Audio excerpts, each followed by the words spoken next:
अच्छा, तो आपके पति खुद कहते कि हमारी पूजा करो? हाँ, ये कहते हैं हमारी पति तो भगवान होते ही है, कर भी लेने से क्या बुराई है? ठीक है, तो फिर अभी मारते हैं तो फिर क्या करें? तब पूजा नहीं करोगी तो मारेंगे।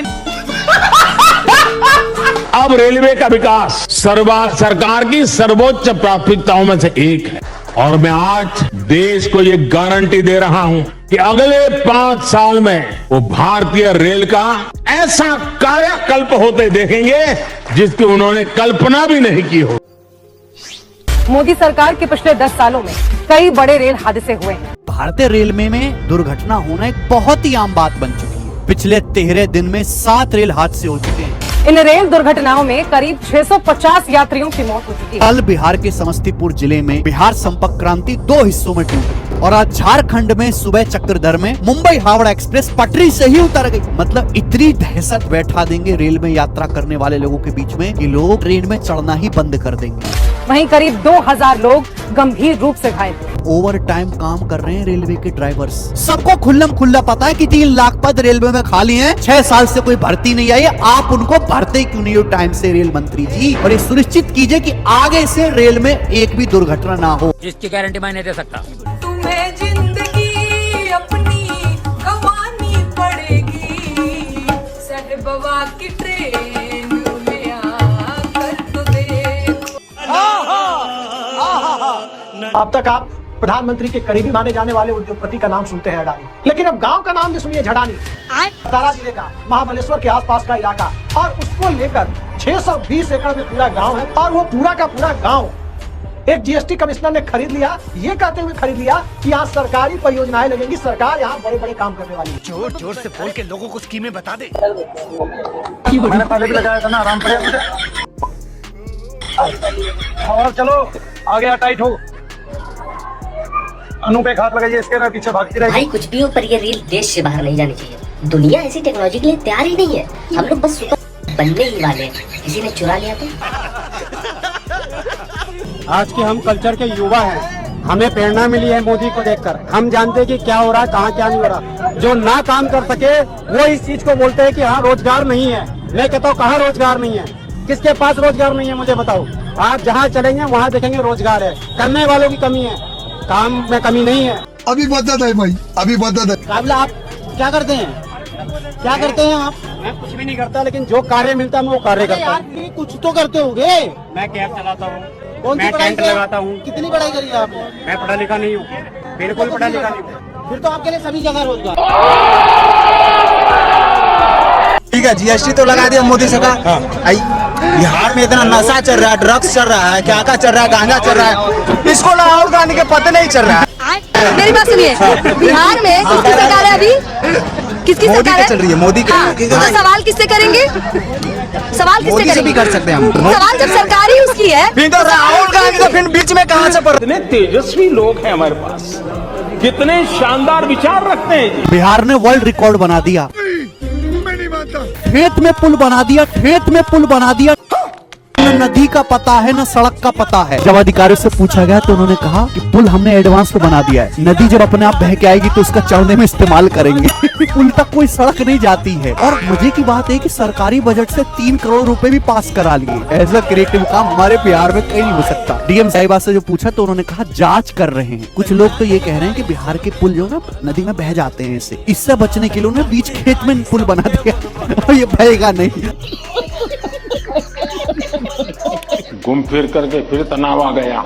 और आज केंद्र की नरेंद्र मोदी सरकार ने और उत्तर प्रदेश में योगी आदित्यनाथ सरकार ने इतना कुछ काम किया है। इस काम के आधार पर हमें पूर्ण विश्वास है कि ये अफवाह की जो काठ की हांडी है ना, ये बार बार नहीं चढ़ सकती। अभी बता है भाई, अभी बता है। उत्तर प्रदेश की बेटी हूँ, उत्तर प्रदेश में आज मैं हूँ। उत्तर प्रदेश नंबर 1 बनने की बात करता था लगातार, नंबर 1 यूपी, नंबर 1 दिल्ली तक में होर्डिंग लगी थी, पता नहीं कहां से और क्यों पैसा बहाया जा रहा था। नंबर 1 बन गया उत्तर प्रदेश। कैसा?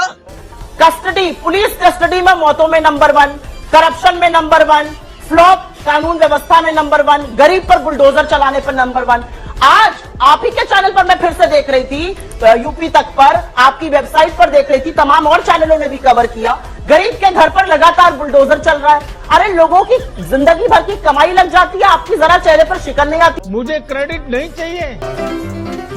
बिस्तर पर टैक्स 18%, बेडशीट पर टैक्स 12%, मच्छर मारने का टैक्स 18%, बिजली पर टैक्स 5%, नलके पर टैक्स 18%, टूथपेस्ट पर टैक्स 18%, शर्ट पर जीएसटी 6%, बटन पर जीएसटी 18% और जिस घर में ये शर्ट पहनी जा रही है उसका टैक्स 11%, कप का टैक्स 18%, चीनी का टैक्स 5%, कॉफी का टैक्स 5%, दूध का भी टैक्स 5% और बिस्कुट पर टैक्स 18%,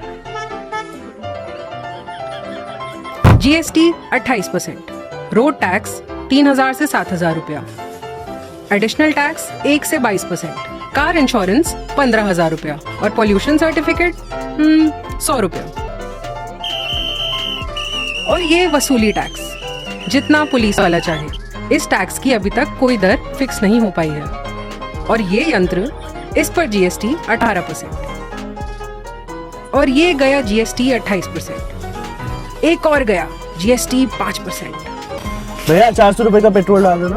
400 रुपए में से कुछ गया सप्लायर को, कुछ गया पंप वालों को और 35 रुपए प्रति लीटर टैक्स गया ऊपर वालों को। और इतना सारा टैक्स भरने के बाद फिर से बारिश।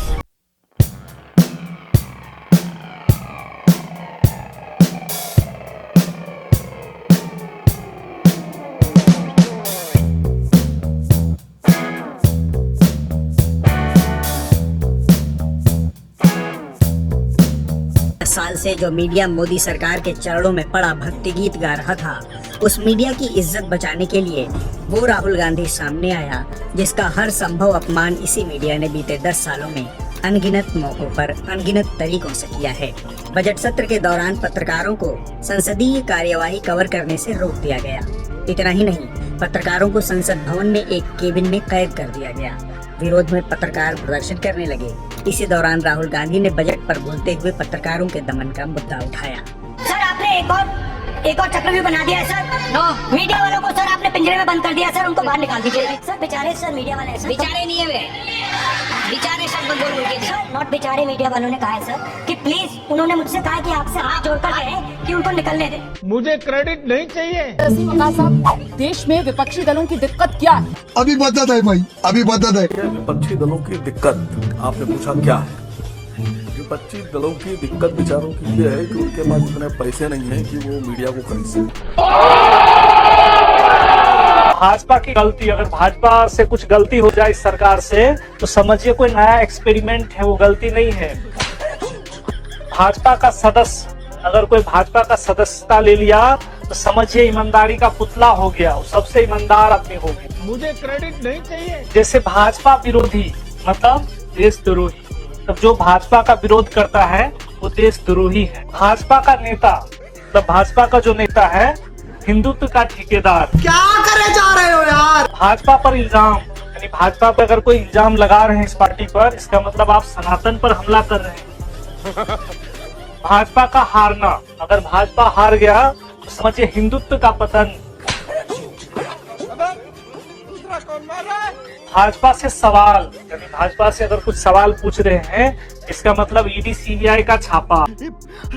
बड़े खतरनाक लोग हैं। आजादी के 62 साल में क्या विकास हुआ है, मैं आपको सरकार के आंकड़े बताता हूँ। आजादी जब मिली 1947 15 अगस्त को, तो इस देश में 4 करोड़ 50 लाख लोग गरीब थे। अब आजादी के 62 साल के बाद इस देश में 84 करोड़ लोग गरीब हो चुके हैं। गरीबी 21 गुना बढ़ गई इस देश में। काले अंग्रेजों को मैं पूछता हूँ गरीबी इतनी क्यों बढ़ गई इस देश में, तो मूर्ख बनाने वाला उत्तर देते हैं। वो कहते हैं जी आबादी बढ़ गई इस देश की इसलिए गरीबी बढ़ गई। फिर मैं उनसे कहता हूँ अच्छा बताओ आबादी कितनी बढ़ गई। हम आजादी के समय 32 करोड़ थे, अब आबादी में 115 करोड़ हो गए। हमारी आबादी लगभग 3.5 गुनी बढ़ गई, या मान लो 4 गुनी बढ़ गई, तो गरीबी 4 गुनी बढ़नी चाहिए, तो गरीबी 16 करोड़ होनी चाहिए। ये 84 करोड़ कहाँ से हो गई? मैं कहता हूँ इसका उत्तर मेरे पास है, आपके पास नहीं है। आजादी के 62 साल में इस देश के लोगों की लूट 21 गुना बढ़ गई, इसलिए गरीबी 21 गुना बढ़ गई। अगर आपको वीडियो पसंद आता है तो लाइक, शेयर एंड सब्सक्राइब जरूर करें और इस वीडियो के बारे में आपका क्या ख्याल है नीचे कमेंट बॉक्स में अपना राय जरूर रखें।